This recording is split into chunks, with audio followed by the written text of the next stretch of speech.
Boa noite a todos, irmãos, graça e paz a todos. Graças a Deus por essa oportunidade de mais uma vez estarmos juntos, mesmo separados, mas firmes, louvando, engrandecendo o nome do Senhor.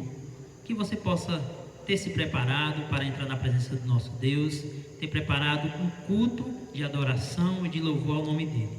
Quantos motivos, irmãos, temos para louvá-lo, para agradecer o nome do nosso Deus? Então, que você possa fazer isso nesse momento com a sua família. Para iniciarmos, eu convido os irmãos a entrar na presença do nosso Deus em oração.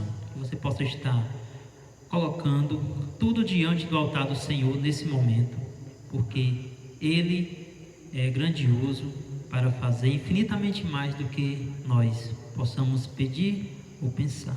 Então, oremos nesse momento. Querido Deus e grandioso Pai, nós somos gratos ao Senhor por mais essa oportunidade de louvar o Teu nome e nos chegarmos a Ti, meu Deus, com intrepidez, pelo livre acesso que temos a Ti, meu Deus. Então, mais uma vez nós Te louvamos, pedimos que o Senhor receba a nossa adoração nesse momento e o nosso louvor chegue até Ti, meu Deus. Recebe toda a adoração devida ao Teu nome, Paizinho. Recebe por meio de Jesus Cristo. Amém. Nesse momento eu convido os irmãos a, juntamente com o grupo Louvor, entoarmos o hino 301, Crer e Observar. Você possa, em seu lar, estar observando a palavra do Senhor e crendo que ela é fiel e justa. Vamos cantar o hino 301, Crer e Observar.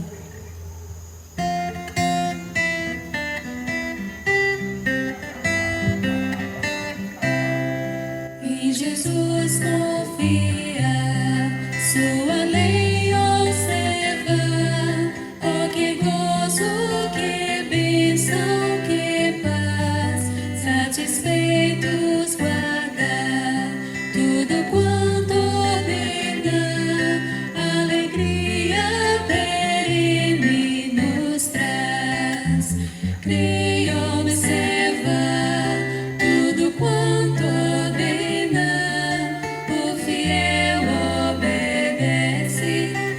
Cristo manda. O inimigo falas e a calúnia modas. Cristo pode desprestigiar. Nem tristeza, nem dor, nem intriga maior poderão ao fiel abalar. Creia, observa tudo quanto ordena, o fiel obedece ao que Cristo manda. Que delícia de amor, comunhão com o Senhor, tem o crente zeloso e leal, o seu rosto mirar, seus segredos privar, seu consolo constante e real. Creia, observa tudo quanto ordena, o fiel obedece ao que Cristo manda.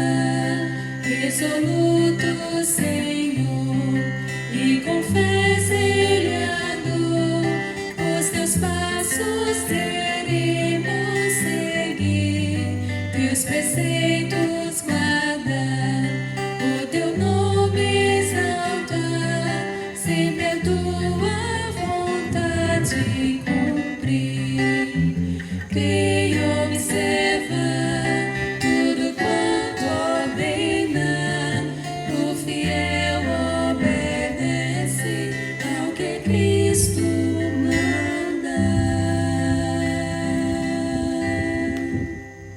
Nesse momento eu convido os amados irmãos a estarem abrindo suas Bíblias para a carta de Paulo aos Romanos.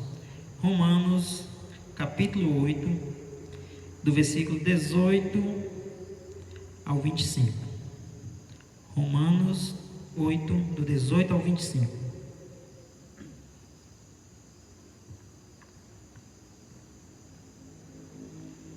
Diz assim a palavra do nosso Deus: porque para mim tenho por certo que os sofrimentos do tempo presente não podem ser comparados com a glória a ser revelada em nós. A ardente expectativa da criação aguarda a revelação dos filhos de Deus, pois a criação está sujeita à vaidade, não voluntariamente, mas por causa daquele que a sujeitou, na esperança de que a própria criação será redimida do cativeiro da corrupção, para a liberdade da glória dos filhos de Deus. Porque sabemos que toda a criação, a um só tempo, geme e suporta angústias até agora. E não somente ela, mas também nós, que temos as primícias do Espírito, igualmente gememos em nosso íntimo, aguardando a adoção de filhos, a redenção do nosso corpo. Porque na esperança fomos salvos. Ora, esperança que se vê não é esperança, pois o que alguém vê, como espera? Mas se esperamos o que não vemos, com paciência aguardamos. Irmãos, essa palavra ela é comparada ao filho que tem a sua herança, juntamente com os demais filhos de uma família, que certamente ele receberá a sua herança. E nós, como filhos e irmãos de Cristo, receberemos também a nossa herança na glória, né? Então, que você possa ter essa certeza, essa convicção da sua herança, que a sua herança está na glória, assim como Cristo está ao lado de Deus Pai. Ele preparará um lugar, ele foi preparar esse lugar para que você, juntamente com ele, herdasse também a sua herança completamente. Então, que você possa meditar, que essa palavra possa fazer morada e transformar as nossas vidas. Bem, irmãos, nesse momento é o momento da coleta dos dízimos e das ofertas. Como não está sendo possível presencialmente, o irmão Hélio ele tem feito um excelente trabalho aí com a divulgação das contas, né, da igreja. Também tem as casas dos pastores, também de Luiz, do irmão Hélio, que você pode estar levando lá o seu dízimo, a sua oferta. Deus tem sido tão fiel conosco, irmãos, e nesse momento nós precisamos continuarmos fiéis também ao Senhor no que diz respeito aos dízimos e às ofertas. Então, que você possa estar guardando aí a sua oferta, o seu dízimo, e estar direcionando os depósitos nessas contas que o irmão Hélio passa nos grupos, ou deixar em alguma das casas dos pastores, ou do Hélio, ou do Luiz, ok? Então, nesse momento, eu vou convidar novamente o grupo de louvor, que vai nos trazer mais alguns louvores ao nosso Deus. Vamos continuar adorando o nosso Deus, e esse louvor, ele fala sobre o Salmo 63, que diz: a minha alma tem sede de ti. Então, nós como cristãos devemos ter essa sede pela presença do nosso Deus e buscá-lo cada vez mais com intensidade da nossa alma. Possamos louvar o Senhor nesse momento, e em espírito e em verdade vamos adorá-lo.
melhor do que a vida. Os meus lábios te louvam, os meus lábios te louvam. Ó Deus, tu és o meu Deus forte. Eu te busco ansiosamente.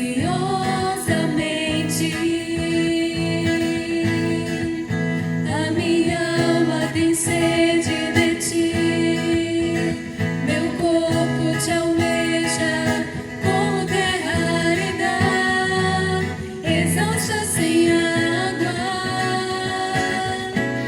Assim eu te contemplo no santuário para ver tua força e tua glória, porque a tua graça é melhor do que a vida. Os meus lábios te louvam. Assim eu te contemplo no santuário para ver tua força e tua glória, porque a tua graça é melhor do que a vida. Os meus lábios te louvam, os meus lábios te louvam.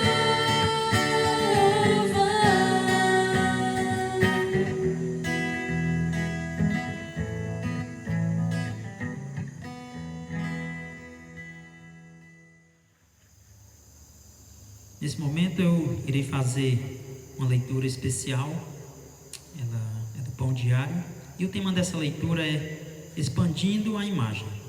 Você possa estar meditando. Por 3 meses tive uma visão privilegiada, ou vista aérea, para assistir à incrível obra da mão de Deus. Quase 30 metros acima do chão, os trabalhadores instalaram um webcam direcionado ao ninho de uma família de águias de cabeça branca. E telespectadores online poderiam acompanhar. Quando os ovos se romperam, mamãe e papai águia foram cuidadosos com sua prole, alternando idas à caçada em busca de alimentos e vigilância do ninho. Mas certo dia, quando as águias ainda pareciam bolas de penugem com bicos, ambos os pais desapareceram. Preocupei-me, achando que algo tivesse acontecido com eles. Minha preocupação não procedia. O operador da webcam aumentou o ângulo da câmera e lá estava a mãe águia em um ramo próximo. Ao ponderar sobre esta imagem expandida, pensei em momentos nos quais temi que Deus tivesse me abandonado. A vista do ninho me lembrou de que a minha visão é limitada, vejo apenas uma pequena parte de todo o cenário. Moisés usou a figura da águia para descrever Deus. Assim como as águias carregam seus pequenos, Deus carrega o seu povo. Apesar do que possa parecer, o Senhor não está longe de cada um de nós. Isto é verdade. Mesmo que nos sentimos abandonados, Ele está ao seu lado. Porque o Senhor zela por nós, não precisamos temer os perigos ao nosso redor. Então, que essa leitura você possa meditar e que você possa estar olhando para toda essa situação, não somente com esse ângulo focado no problema. Se você abrir mais esse zoom, você vai ver que tem um Deus que cuida, que protege e que sempre está ao nosso lado. Amém? Irmãos, esse louvor que vamos cantar agora tem como tema livre acesso. No Antigo Testamento, as pessoas não tinham acesso até Deus, somente o sumo sacerdote. Mas com a vinda de Jesus Cristo, quando ele, no momento da crucificação dele, o véu se rasgou de cima a baixo, abrindo assim esse acesso diretamente a Deus. Então nós, através de Cristo, nós temos esse acesso, não precisamos mais de apenas o sumo sacerdote ir até Ele. Então, que você possa estar entrando na presença do Senhor sempre que você precisar, com intrepidez, e através de Cristo nós temos esse livre acesso. Então, que você possa cantar aí em sua casa, e saber que você tem esse livre acesso a Deus através de Cristo.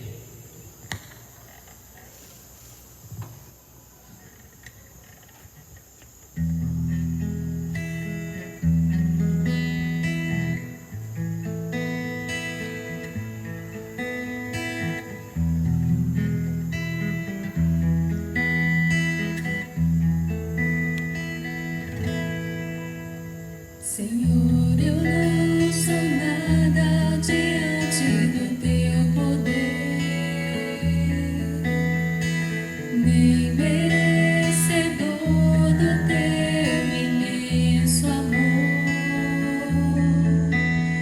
Através do teu Filho tenho livre acesso a ti, que me fez chegar aos teus pés, me humilhar diante de ti.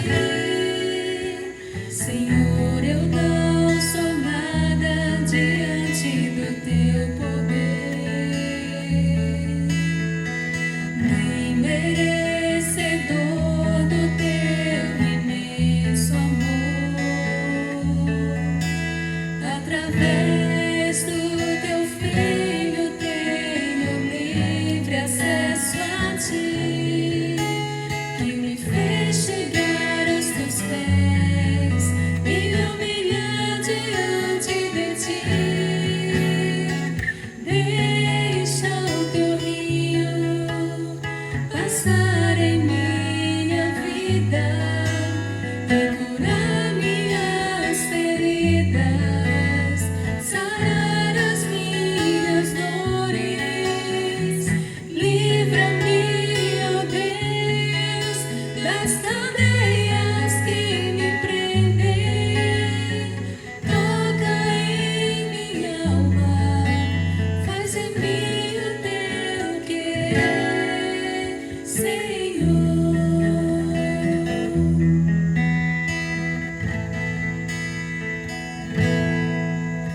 Senhor, eu não sou nada diante do teu poder,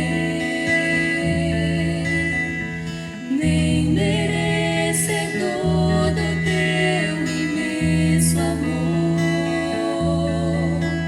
Através do teu Filho tenho livre acesso a ti, que me fez chegar aos teus pés, me humilhar diante de ti. Deixa o teu rio passar em minha vida e curar minhas feridas, sarar as minhas dores. Livra-me, ó Deus, das cadeias que me prendem. Toca em minha alma, faz em mim o teu querer, Senhor. Deixa o teu rio passar em minha vida e curar minhas feridas, sarar as minhas dores. Livra-me, ó Deus, das cadeias que me prendem. Toca em minha alma, faz em mim o teu querer, Senhor.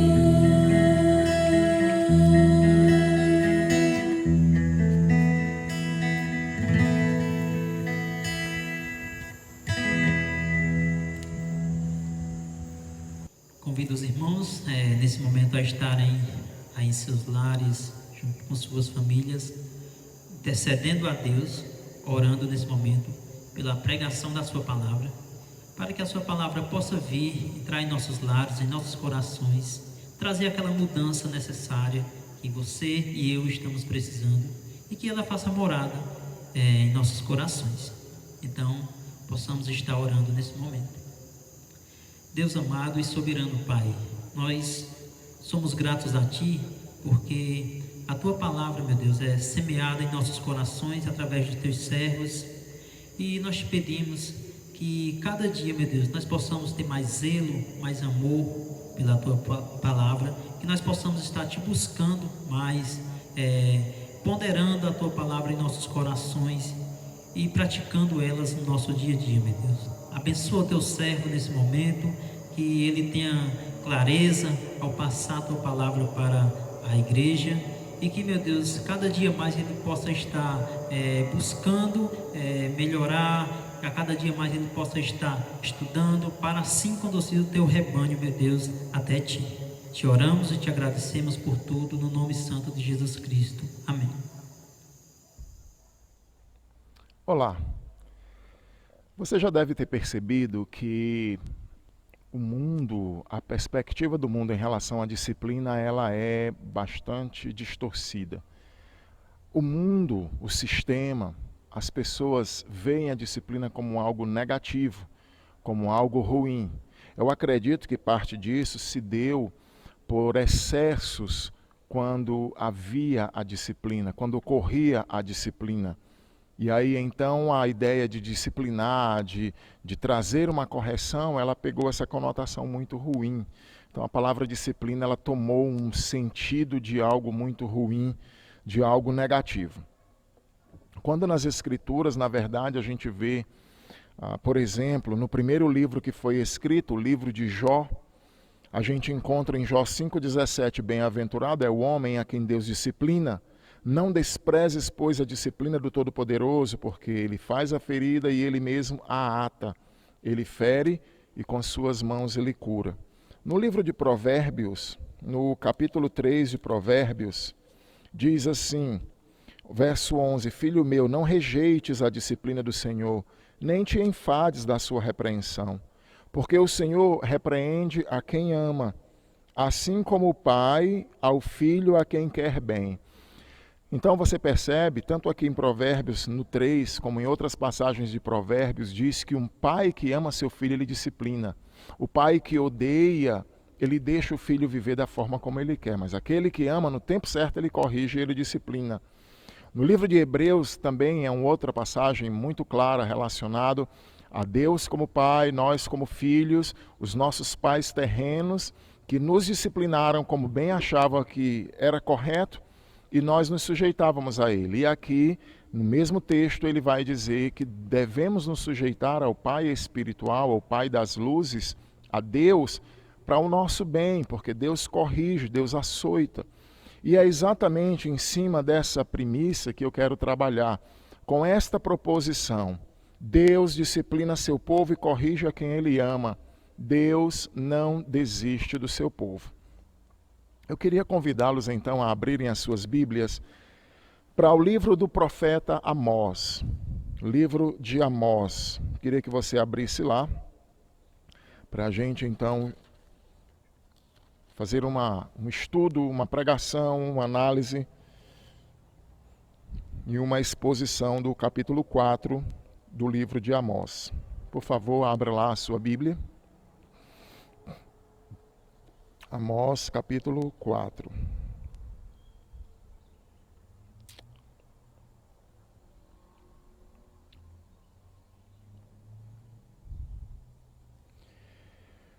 Ok, então nós vamos fazer uma oração, vamos suplicar ao nosso bondoso Deus que nos abençoe, que nos instrua, e nós vamos também adorar ao Senhor em oração. Pai querido, Deus Todo-Poderoso, Deus de amor e misericórdia, neste momento nós entregamos as nossas vidas nas Tuas mãos, em particular eu entrego a minha vida como instrumento nas Tuas mãos, para através da Tua palavra o Senhor me dá clareza, objetividade, e entrego a vida desses irmãos, para que o Teu Santo Espírito possa falar através da Tua poderosa palavra. Senhor, transforma a nossa mentalidade, muda o nosso conceito relacionado ao mundo, relacionado a Ti, relacionado a nós mesmos. Que a Tua palavra possa fazer morada no nosso coração, ela possa vir ao encontro do nosso coração e de encontro com a nossa carne, com a nossa pecaminosidade. Eu entrego a Ti, peço Tua bênção, peço a iluminação, para que a gente possa entender a grandeza do Teu amor, o teu amor por nós, um amor que não desiste, um amor que vai atrás, um amor que disciplina para corrigir e estabelecer os teus alvos. Então, eu entrego a ti e oro pelo nome de nosso Senhor Jesus Cristo, para a honra e glória dele. Amém.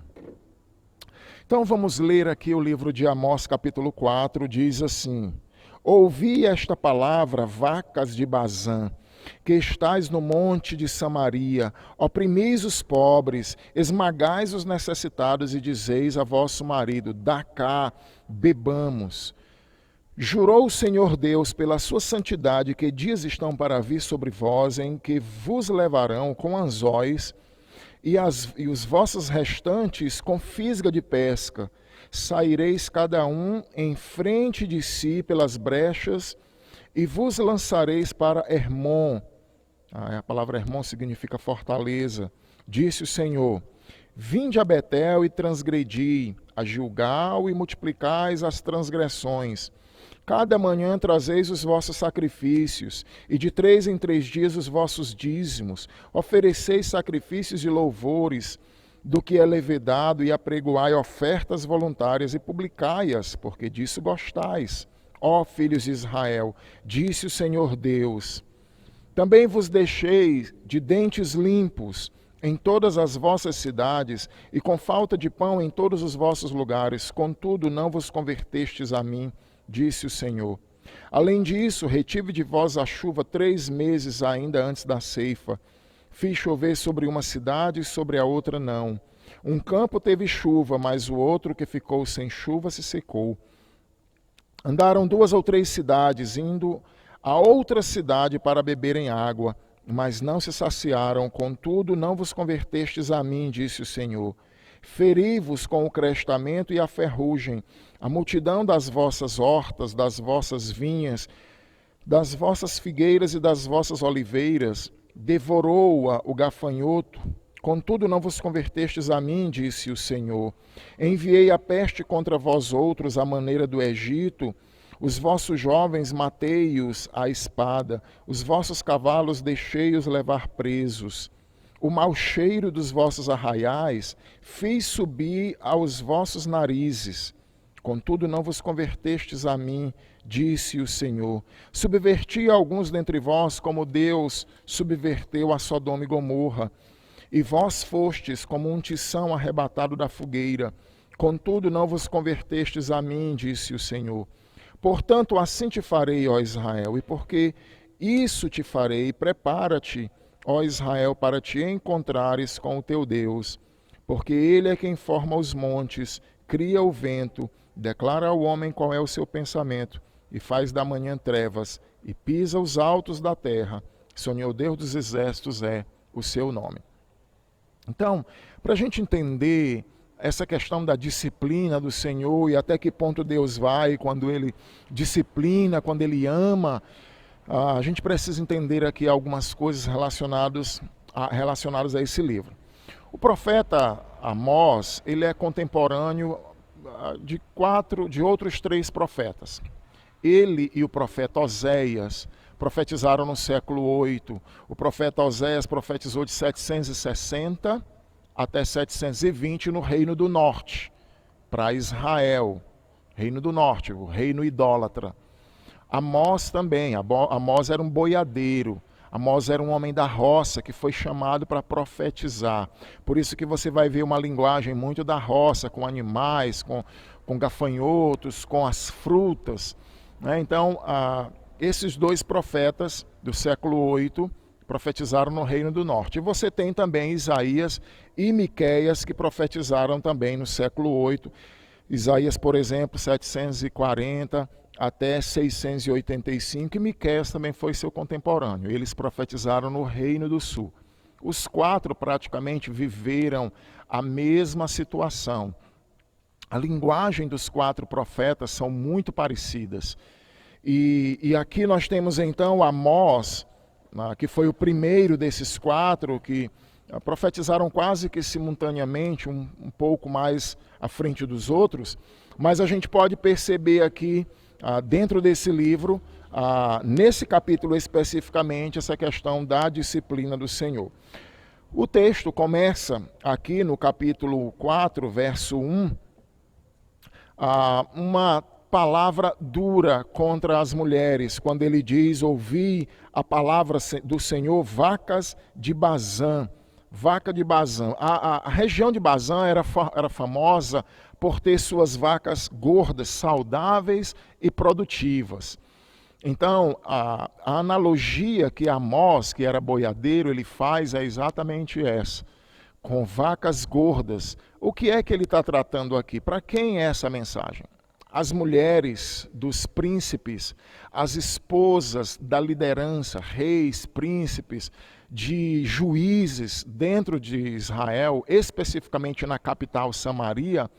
Essas mulheres, elas engordavam, elas viviam no luxo. De que forma? Elas oprimiam o seu marido. Elas oprimiam, elas obrigavam os seus maridos a extorquir dinheiro, a conseguir dinheiro.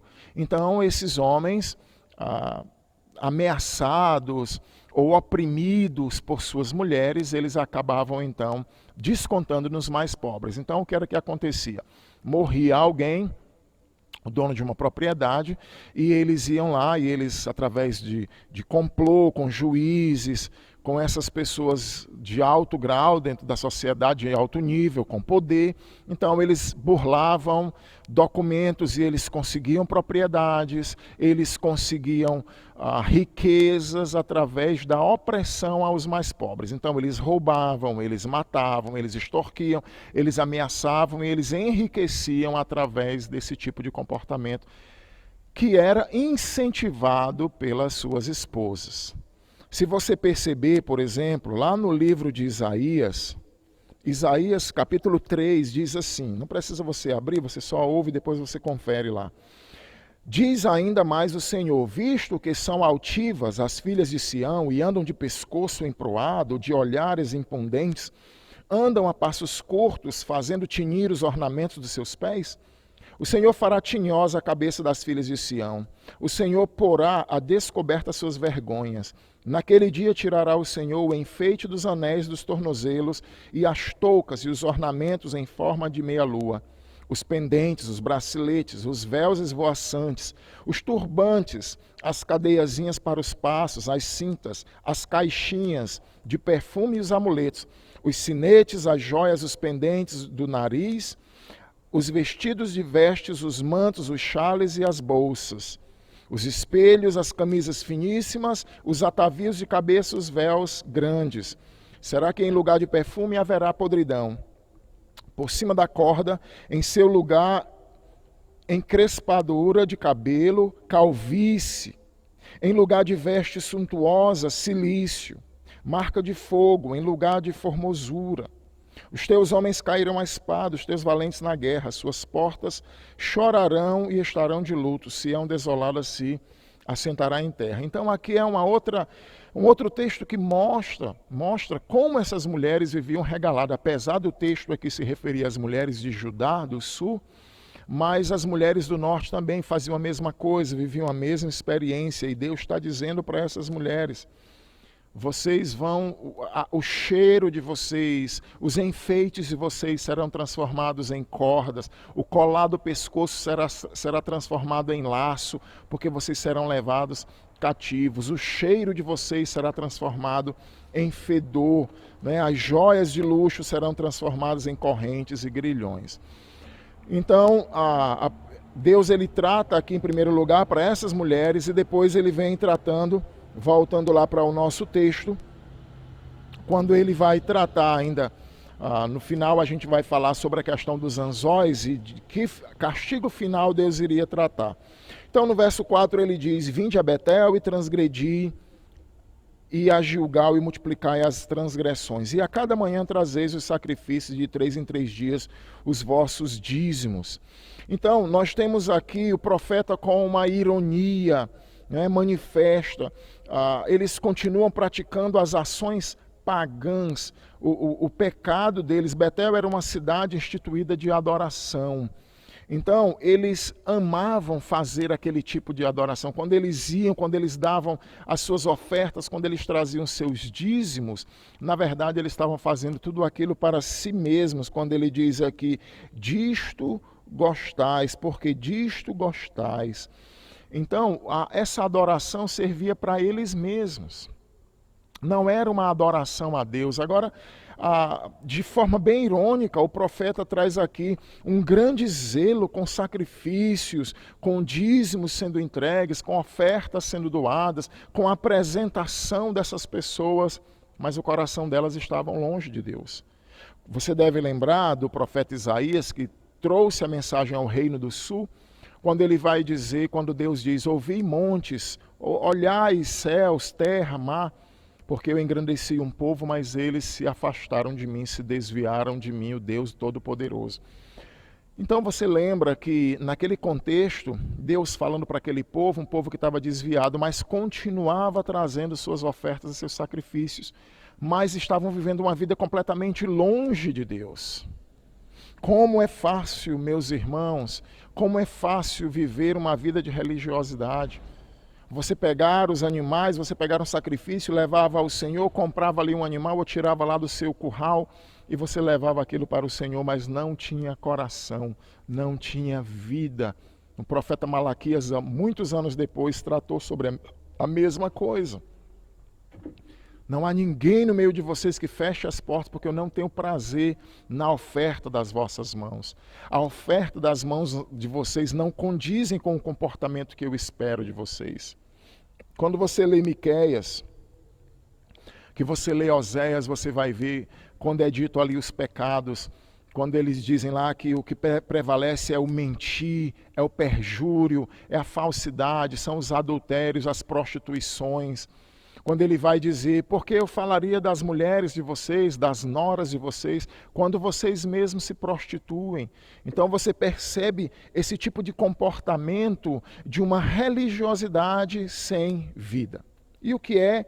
Onde Deus entra em cena então aqui.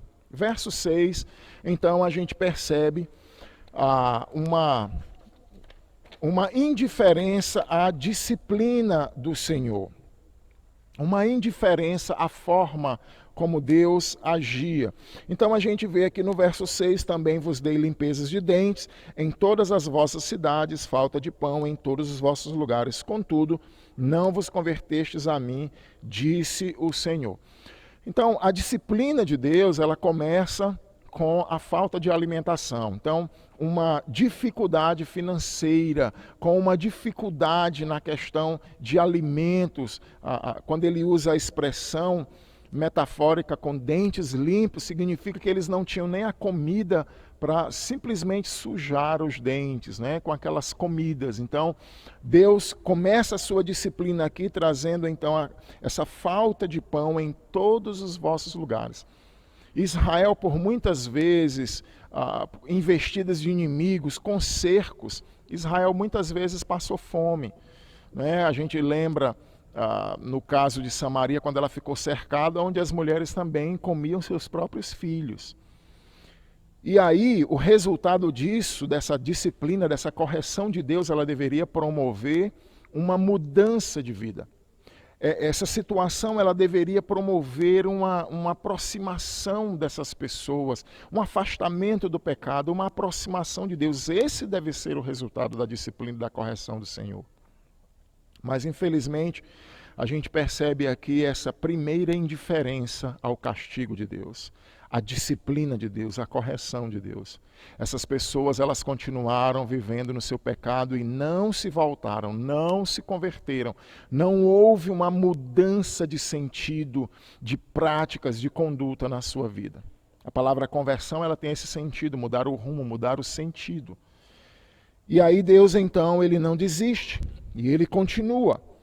E ele diz no verso 7, além disso, então, esse termo além disso, ou seja, ele mandou a falta de comida, e aí ele, além disso, ele acrescenta, retive de vós a chuva 3 meses ainda antes da ceifa, fiz chover sobre uma cidade, sobre a outra cidade não. Um campo teve chuva, mas o outro que ficou sem chuva se secou. Então, 3 meses para a colheita, Jerônimo, ele diz que no final de abril, quando a última chuva cai, até a colheita, são 3 meses, maio, junho e julho. É esse período que a gente está vivendo agora, exatamente esse período. E quando essa chuva era essencial para a colheita, Deus então fez com que secasse. E é interessante porque ele prova que essa chuva não veio por acaso, mas Deus teve o prazer de fazer essa distinção evidente. Numa cidade chovia, na outra cidade não chovia. Então o que acontecia? Eles saíam daqui, eles iam até outra cidade para buscar água, para procurar saciar a sua sede, mas o resultado disso aqui, como ele diz, andaram 2 ou 3 cidades indo a outra cidade para beberem água, mas não se saciaram. Contudo, não vos convertestes a mim, disse o Senhor. Então Deus fez de uma forma muito clara. Ele mostrou que não era acaso. Ele trouxe chuva sobre uma cidade, a outra não. Depois ele trazia sobre aquela, a outra não. E ele mostrava que quem estava no controle era ele. Como a gente vê em todas as escrituras. No Salmo 104 diz que Deus dá a chuva para que possa crescer a relva, para que os animais possam se alimentar. Ele faz com que o sol nasça, ele tem o controle sobre todas as coisas. E aqui, esse controle ele é manifesto através dessa segunda disciplina. Falta de água, a seca. Então, mas o resultado disso aqui, uma situação de calamidade, falta de comida, agora falta d'água, sede, né? Um controle rígido da água. Isso aqui tudo era para fazer com que esse povo abandonasse o seu pecado e se voltasse então para Deus. Mas o resultado não foi eficaz, não surtiu o efeito eficaz. Eu me lembro de Isaías, lá em Isaías 1 tem um trecho, eu lembrei agora e eu queria... Isaías 1 mesmo, ele vai dizer assim, ó, quando se trata dessa questão de disciplina, Isaías 1...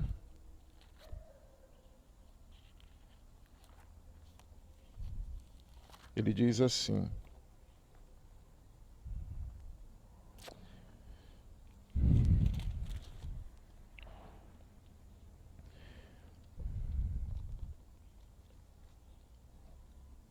desde a planta do pé até a cabeça, não há nele coisa sã, senão feridas, contusões e chagas inflamadas, umas e outras não espremidas, nem atadas, nem amolecidas com óleo.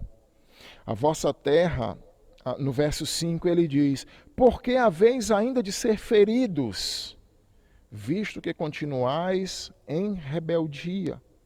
Toda a cabeça está doente, todo o coração está enfermo. Então, isso aqui foi um pouquinho depois da profecia de Amós. E era exatamente isso. Claro que o texto de Isaías, mais uma vez, eu repito, foi dirigido ao Reino do Sul. Mas o que a gente pode perceber é que o povo de Israel já havia sofrido tanto, no caso lá de Judá, Deus diz, para que eu vou ferir mais vocês? Vocês já estão com a cabeça inflamada, as feridas de vocês já estão apodrecidas. E aqui a gente percebe que não houve um resultado positivo. No verso 9, então, Deus vai e intensifica a disciplina. Feri-vos com crestamento, a ferrugem e a multidão das vossas hortas e das vossas vinhas e das vossas figueiras e das vossas oliveiras, devorou-a o gafanhoto. Contudo, não vos convertestes a mim, diz o Senhor. Aqui a gente já percebe um outro nível. Haviam passado pela fome, eles já tinham experimentado a seca. E agora Deus então vai atuar exatamente na área da economia. Você lembra que naquela época a economia de Israel ela girava em torno disso aqui, da pecuária, da agricultura, e as figueiras, as azeitoneiras, elas produziam, né, o óleo, o azeite, as uvas produziam sucos, o vinho, e então vinha uma praga de gafanhotos, vinha uma praga de lagarta, o crestamento, a ferrugem tomava de conta de tudo aquilo, e o resultado disso, uma queda na economia, um fracasso econômico, uma situação de plena calamidade. Falta de comida, falta de água e a economia indo por água abaixo, porque, como no livro de Ageu ele diz, vocês esperaram muito, mas veio pouco. Vocês plantaram esperando muito, mas veio pouco. O salário que vocês receberam, quando colocaram, como se colocaram num saco furado. Então, o resultado disso aqui, mais uma vez, Deus agindo, tentando trazer aquele povo de volta, mas o seu coração estava endurecido e eles, mesmo passando por aquelas aflições, não conseguiam voltar-se, converter-se, abandonar o seu pecado. No verso 10 ele diz: enviei a peste contra vós outros, à maneira do Egito.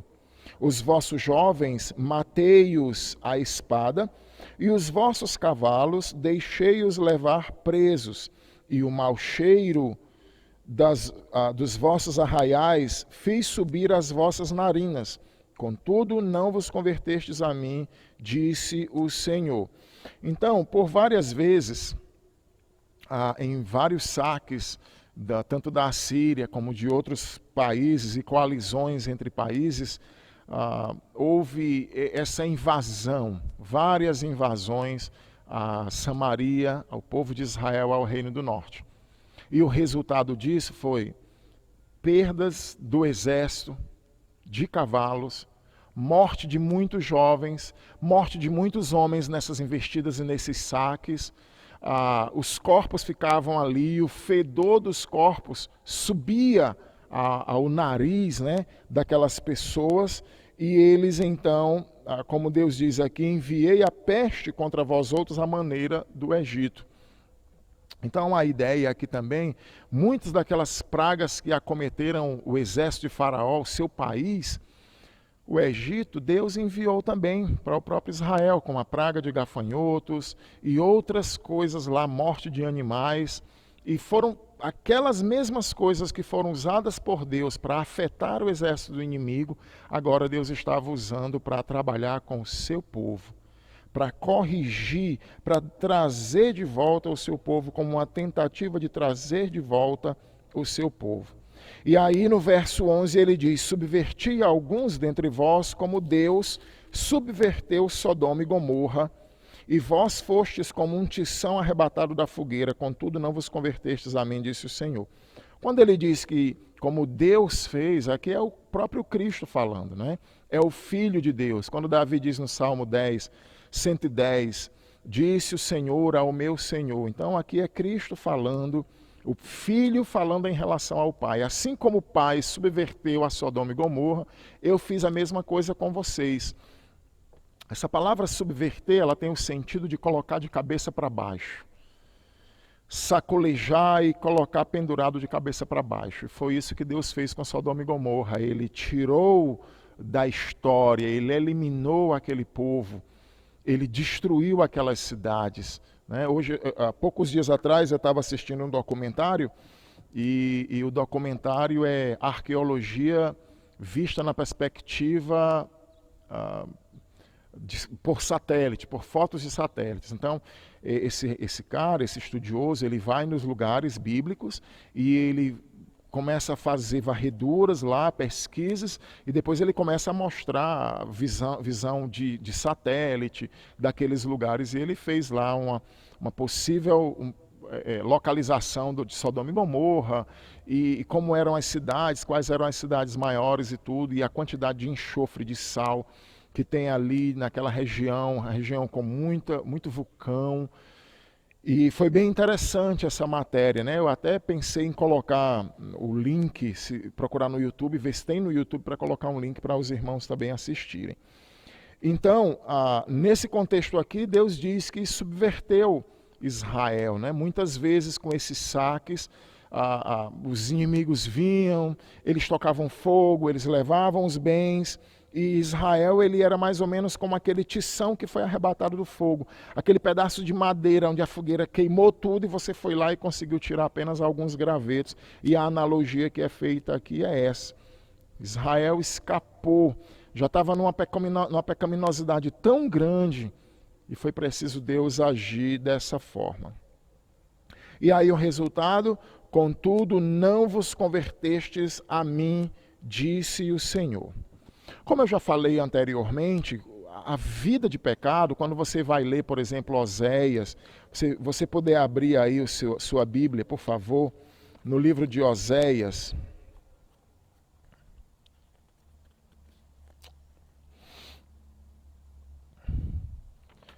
Oséias, capítulo 4,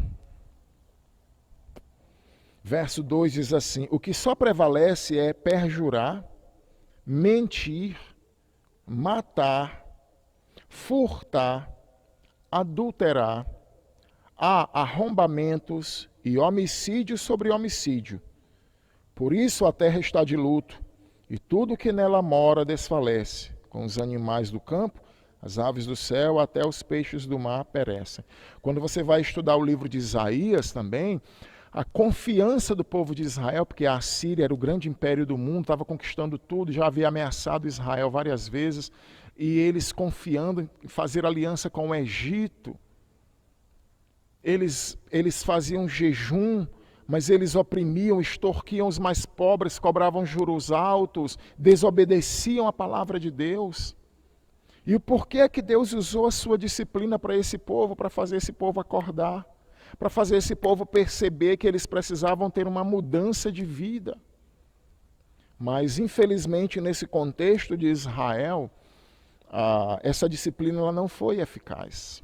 E é claro, a gente não pode pensar e cair no erro aqui de um Deus fraco, impotente, que tinha um objetivo, mas acabou não sendo suficiente, e aqui Deus perde essa batalha para o povo de Israel. Jamais pense dessa forma.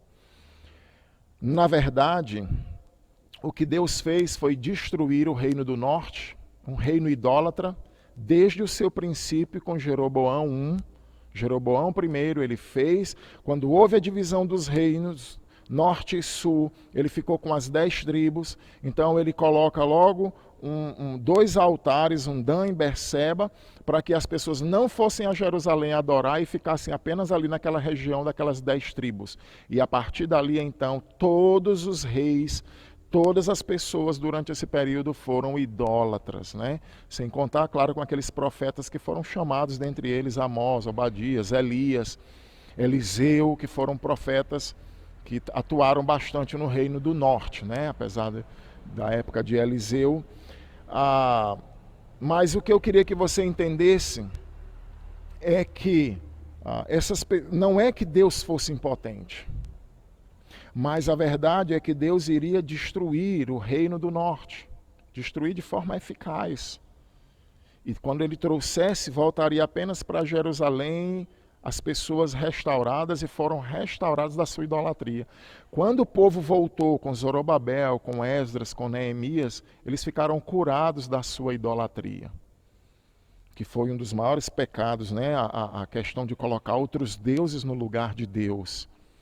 E aí Deus resolve esse problema. Então, de fato, não é uma impotência de Deus aqui, mas Deus agindo e levando a sua disciplina a um povo que ele iria, então, destruir, eliminar, para restaurar um remanescente em Jerusalém, no Reino do Sul, e em todo Israel. No verso 12, então, ele diz: portanto, assim te farei, ó Israel. E porque isso te farei, prepara-te, ó Israel, para te encontrares com o teu Deus. O que é que Deus está falando? Portanto, isso te farei. Ele está se referindo ao que ele falou lá ainda para as mulheres de Bazã, para as vacas de Bazã, para aquelas mulheres que obrigavam seus maridos a extorquir e a conquistar dinheiro, seja de que forma fosse. Olha o que diz o verso 2. Jurou o Senhor Deus, pela sua santidade, que dias estão para vir sobre vós, em que vos levarão com anzóis e os vossos restantes com fisga de pesca. Saireis cada um à frente de si pelas brechas e vos lançareis para Hermon, disse o Senhor. Então, quando chega no verso 12, Deus conclui o trecho. Portanto, assim te farei, ó Israel. Então, Deus usou todas as tentativas possíveis O que eu acho lindo em Deus quando ele vai destruir Sodoma e Gomorra, ele manda 2 anjos para verificar, não precisava disso. Deus vê todas as coisas do seu trono, ele sabe tudo, mas como uma espécie de testemunho para o homem, ele manda 2 anjos, vão lá, Ló vai pregar, vai dizer o que estava acontecendo, e Deus testifica através daqueles anjos. É como se Deus dissesse assim, eu vou destruir, mas eu ainda vou mandar um testemunho aqui, eu ainda vou, sabe, é uma coisa, a mesma coisa acontece aqui, Deus, ele vai mandando os seus níveis de juízo, falta de pão, falta d'água, destrói a economia, o financeiro, depois mata jovens, leva cavalos presos, subverte a cidade, traz as pragas e mesmo assim o povo com o coração endurecido, eles não se convertem ao Senhor. Então Deus diz, pois eu vou fazer isso com vocês. Agora vocês vão se encontrar com o seu Deus. Prepara-te para te encontrares com o teu Deus, porque é Ele quem forma os montes, cria o vento e declara ao homem qual é o seu pensamento. Então aqui a gente vê essa grandeza que é dada para Deus. Deus está dizendo assim, eu, o Senhor, aquele que criou os montes lá no início de todas as coisas, ainda hoje o homem não sabe como é que o vento surge, onde é o início do vento, como é que o vento começa, de onde ele sai, para onde ele vai, né? O homem consegue acompanhar o sistema do vento por causa das nuvens, porque ela vai trazendo nuvens ou climas, mas o homem não sabe de onde vem o vento, não sabe para onde o vento vai, não sabe como tudo isso é formado. E o profeta, ele exalta a pessoa de Deus, mostrando a Deus aqui como Criador, Criador do vento, Criador dos montes, aquele que sonda os pensamentos do homem, porque ele é quem forma os montes, cria o vento e declara ao homem qual é o seu pensamento. Deus sonda, é a mesma característica que Jesus diz lá nos livros de Apocalipse, quando ele diz, se eu não me engano, eu não me lembro agora qual é a igreja, quando ele vai dizer assim, todos saberão que eu sou aquele que sonda mentes e corações. Então, ele diz, e faz da manhã trevas e pisos altos da terra, Senhor dos Exércitos é o seu nome. É interessante porque o Senhor dos Exércitos, Jeová, ou Adonai Tsevaot, era um termo que ele utilizava, principalmente no livro de Malaquias, é utilizado 24 vezes, porque ele precisa se apresentar não como um Deus fraco. E é exatamente isso aqui, quando ele se apresenta como o Deus dos exércitos, para mostrar que ele é o Deus Todo-Poderoso, que ele fez isso aqui e não é por impotência de Deus, mas que ele é o soberano, ele que controla todas as coisas, ele é Senhor de tudo, ele que sabe o que Israel está fazendo. E aí ele declara para o povo de Israel, vocês vão ser levados com anzóis de pesca e os seus filhos com fisga de pesca. E o resultado disso aqui não deu outra. No ano 722, a Assíria invade Samaria, leva deportado homens e mulheres, matou muitos homens. Aqueles que escaparam, eles foram levados, segundo alguns historiadores, com anzóis de pesca, que eles amarravam aqui a boca de um, amarrado na boca do outro, com uma corda amarrado na boca do outro, e eles eram levados dessa forma, as mulheres, os homens, as crianças. Alguns historiadores chegam a dizer que eles eram levados nus, né? O próprio Isaías, ele andou nu 3 anos e 6 meses, né? Segundo a interpretação, somente com uma túnica, uma roupinha de baixo aqui, nu e descalço, para mostrar como a Etiópia e o Egito iria ser levado daquela forma. Então a mesma coisa aconteceu aqui. Deus, ele vai usando níveis de juízo até o ponto que ele diz, eu vou fazer isso aqui e agora vocês vão se encontrar com o Deus de vocês. Meus irmãos, eu vou trazer algumas aplicações baseadas nesse texto que a gente acabou de estudar, esse texto de Amós. A pergunta que a gente faz é como esse texto se aplica para nós? Como é que a gente pode aplicar essas verdades para as nossas vidas? Em primeiro lugar, o perigo do endurecimento causado pelo pecado. É muito triste a gente olhar para esse povo, um povo que foi escolhido por Deus, um povo que foi redimido, um povo que foi comprado pelo Senhor, um povo que tinha feito uma aliança com o Senhor, mas que agora o pecado, principalmente lá na época de Jeroboão e toda a época do reinado de Israel, passando pelos filhos, né? Nós temos aí pelo menos 9 dinastias, já estávamos aqui próximo de 9 dinastias e a gente percebe esse povo endurecido por causa do pecado. Meus irmãos, olha, o pecado é algo terrível. Ele começa sorrateiramente, vagarosamente, imperceptivelmente nas nossas vidas e depois, quando você vai perceber, você está agarrado, preso. Não brinque com o pecado, não subestime o pecado, não tente subjugá-lo, porque o oposto é o que vai acontecer. O pecado, ele toma proporções gigantescas. E como a gente percebe aqui, a própria disciplina de Deus, a correção de Deus, que vinha um juízo, outro juízo, outro juízo, outro juízo, outro juízo.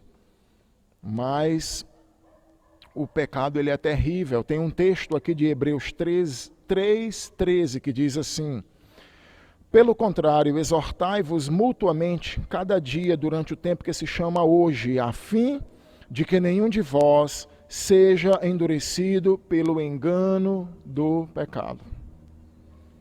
Eu já trabalhei com pessoas endurecidas com o engano do pecado.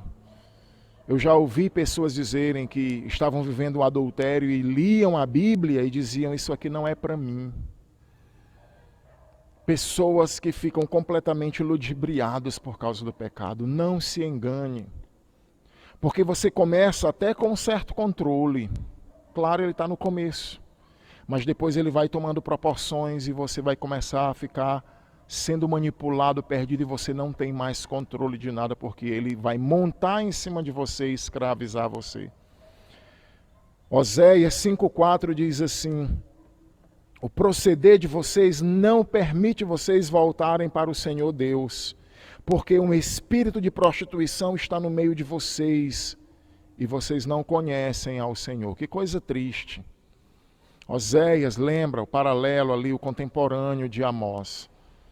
O povo de Israel não conseguia se voltar, mesmo com as disciplinas que haviam sido mandadas. Mas ele diz claramente: proceder de vocês não lhes permite voltar para o Senhor seu Deus. Existe um espírito de prostituição no meio de vocês.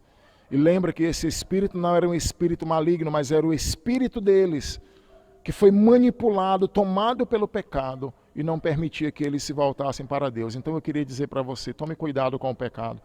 Não pense que você controla o pecado. E eu quero dizer, principalmente para vocês, jovens, adolescentes, o começo você pode controlar, não abra brecha. Quando você tem ainda um certo controle, não abra brecha para o pecado na sua vida. Porque depois ele vai assumir o controle.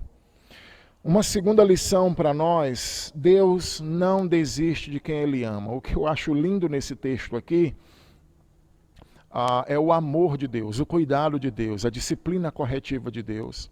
Ele não desiste. Talvez qualquer outro Deus, se existisse, ou talvez qualquer outro homem com uma tentativa, 2 tentativas, 3, 4, 5 tentativas, eu diria: bem, já que vocês não querem, pois eu vou abrir mão, vou deixar vocês para lá, eu não quero mais saber de vocês. Mas esse não é o nosso Deus. E como ele diz lá no Salmo 89, se eu não me engano, Salmo 89, ele vai dizer assim: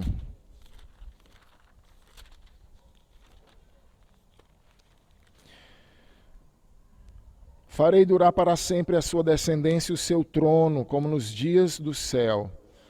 Se os seus filhos desprezarem a minha lei, não andarem nos meus juízos, se violarem os meus preceitos, não guardarem os meus mandamentos, eu punirei com vara as suas transgressões, com açoites as suas iniquidades. Mas jamais retirarei dele a minha bondade, nem desmentirei a minha fidelidade, não violarei a minha aliança, nem modificarei o que os meus lábios proferiram.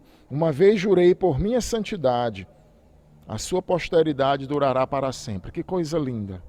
É o amor de Deus por seu povo. É incompreensível como Deus pode amar pecadores, seres tão insignificantes como nós, como o povo de Israel, como a sua igreja, como eu, como você. Ele não desiste de nós. Ele vai até o fim. Ele ama, ele disciplina, ele corrige. E ele vai tentando, mesmo aumentando o nível, até um ponto que ele diz: eu tentei tudo isso aqui, não deu certo, agora eu vou tentar isso aqui vai ser eficaz. Preparem-se para vocês se encontrarem com o seu Deus. Então, eu queria destacar esse amor de Deus, esse amor perseguidor de Deus, né? Como Jó, ele chega a dizer no seu livro: me dê pelo menos 1 minuto para que eu possa cuspir, é uma das traduções que diz lá. A ideia de Jó é: tire os olhos de mim pelo menos 1 segundo para que assim eu morra. Mas ele sabia que Deus não tirava os olhos dele, que Deus o amava. Que amor maravilhoso, um amor que não desiste de nós. Terceira aplicação para nós: Deus disciplina a quem ama. Meus irmãos, essa realidade para o povo de Israel é uma realidade para nós também. Deus, ele tem várias maneiras de disciplinar, não é? Durante a história, ele pode disciplinar pessoas tirando a vida, causando acidentes, ele pode disciplinar pessoas tirando bens, ele pode disciplinar pessoas, e eu acredito que de uma certa forma, Deus está trabalhando no mundo, e de uma forma muito visível. Olha o que está acontecendo, essa pandemia de forma global. Olha o que está acontecendo aí, esses gafanhotos lá na Argentina, vindo para o sul do Brasil, comendo o absurdo de plantação de colheitas. Olha essas vespas de 6 centímetros aí, lá na China, e invadindo, matando pessoas por aí. Doenças, dengue, tantas outras coisas. Deus está disciplinando o seu povo, Deus está disciplinando a terra. E como eu falei em uma outra pregação, o apóstolo Pedro, no capítulo 4, verso 15 em diante, ele vai dizer: vocês não sofram como malfeitores, como ladrão, como assassinos, nem como quem se intromete em negócios alheios, mas se vocês tiverem que sofrer, sofram por causa desse nome de cristãos, porque já é tempo de começar o juízo pela casa de Deus. Esse primeiro começa por nós, o que acontecerá com o ímpio, com o pecador? Se é com dificuldade que o justo se salva, onde comparecerá o ímpio, o pecador, o transgressor? Então, Deus está corrigindo o mundo, Deus está trabalhando no mundo. E especificamente também na minha vida e na sua vida, meu irmão. Deus disciplina o seu povo. Deus corrige o seu povo. Deus está talvez preparando a sua igreja para algo maior mais à frente. Não despreze a correção do Senhor. O autor de Hebreus, ele chega a dizer: não desmaies quando por ele você for repreendido, porque Deus açoita a quem ama. Deus disciplina o seu povo. Uma quarta aplicação para nós: a intensificação da disciplina quando não há respostas. O que a gente aprende em Amós é isso, essa intensificação da disciplina. Ele deu a falta d'água, deu a falta de pão, depois veio a falta d'água, depois veio crestamento, veio ferrugem, veio gafanhotos, a morte dos jovens, os cavalos levados embora, a cidade subvertida, tirada, escapada como um tição retirado do fogo. E nada disso deu resultado. Então, Deus vem e diz: eu vou levar vocês com anzóis de pesca e os filhos de vocês com anzóis, e vocês serão levados um à frente do outro. Então, Deus, ele age dessa forma, porque ele não desiste. Já que ele não desiste, ele vai usar e intensificar a disciplina. Nem sempre a disciplina ou dificuldades que a gente passa na vida é disciplina ou juízo de Deus, mas algumas vezes sim. Então é importante que nós estejamos atentos a isso. Mas eu quero dizer para você: avalie sua vida, veja se você está vivendo em pecado, veja se você, através dessa vida de pecado, está vindo problemas em sua vida. E aí você associa e vê que esses problemas estão se intensificando. Avalie, acorde para isso. E por último, os objetivos de Deus para nós sempre foram e sempre serão atingidos, independentes de nós mesmos. Deus tinha um plano para Israel, e como eu já falei, ele queria eliminar o reino do norte, o reino idólatra. Ele iria acabar com a idolatria, levou o povo para a Babilônia, trouxe de volta e acabou com o pecado da idolatria. Você não vê mais Ageu, Zacarias, Malaquias falando sobre idolatria. Não tem mais esse problema. Então, de fato, Deus resolveu o problema da idolatria com o povo de Israel, acabou com o reino do norte, porque era o reino da idolatria. Deus vai estabelecer os seus planos, estabeleceu os seus planos em meio à nação de Israel, tanto no reino do norte como no reino do sul posteriormente. A mesma coisa ele vai fazer conosco, meus queridos. Deus tem um plano para nós. Lá em Romanos capítulo 8, a partir do verso 28, ele já vai dizer que todas as coisas cooperam para o bem daqueles que amam a Deus, daqueles que são chamados segundo o seu propósito. Porque aqueles a quem de antemão conheceu, também os predestinou para serem conformes à imagem de seu Filho, a fim de que ele seja o primogênito entre muitos irmãos. E aos que conheceu, a estes predestinou, e aos que predestinou, a estes chamou, e aos que chamou, a estes justificou, e aos que justificou, a estes glorificou. Então, Deus, ele tem propósitos na minha e na sua vida, planos, metas, objetivos.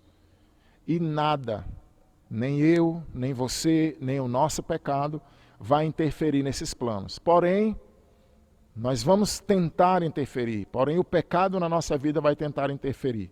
Porém, a disciplina amorosa de Deus e esse Deus amoroso, todo-poderoso, que não desiste, como foi falado aqui, ele que cria os montes. Nossa, você olha para um monte e você fica impressionado, só ao ver pela televisão. O Everest, o Aconcagua, o Himalaia. E quando ele diz assim, eu criei tudo isso, eu criei o vento, eu que sondo e revelo para o homem quais são os pensamentos dele. Deus, ele vai estabelecer na minha e na sua vida. Portanto, não adianta lutar contra Deus, porque se ele ama você, se você é filho de Deus, a sua disciplina amorosa vai alcançar você. Vai alcançar você. Eu quero encerrar essa mensagem. Eu me lembro muito de uma história que o Marcílio me contou, nosso irmão Marcílio, e ele disse de um rapaz que, se eu não me engano, era um rapaz que gostava muito de jogar bola e muitas vezes trocava os cultos pela bola. Vinha para a igreja, queria saber de bola, só saber de bola, saber de bola.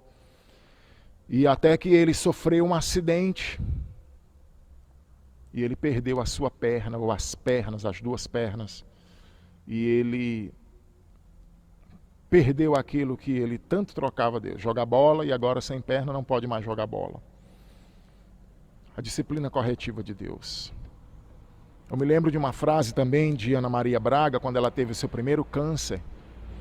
E ela, num programa, ela recebendo muitas mensagens e cartas de evangélicos em todo o Brasil, e ela disse assim, olha, às vezes Deus manda um recadinho para a gente e a gente não liga.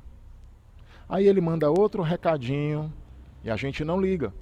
Ele manda um bilhete, a gente despreza. Aí ele manda um recado, a gente não liga. E aí então ele manda uma carta, mas a gente não está nem aí.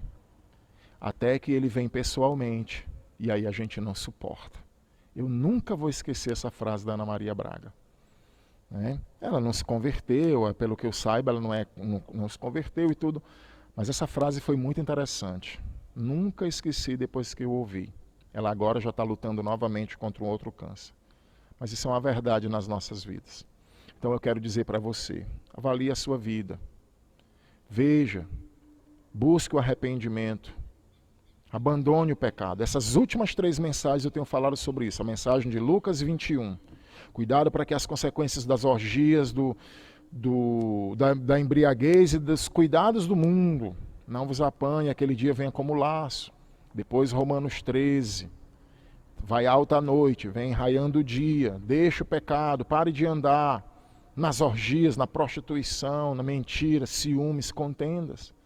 E agora novamente disciplina, Amós, arrependimento. O que você está esperando? Arrependa-se. Busque ao Senhor em oração, em contrição, sua palavra, arrependimento. Que Deus tenha misericórdia da sua vida e da minha vida, das nossas vidas.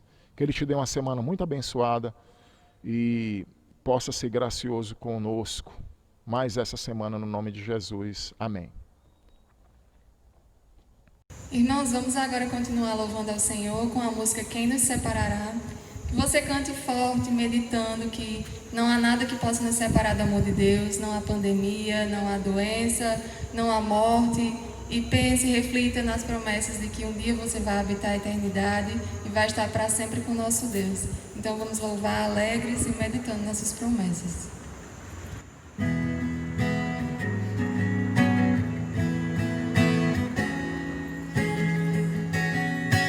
Quem nos separará do amor de Cristo?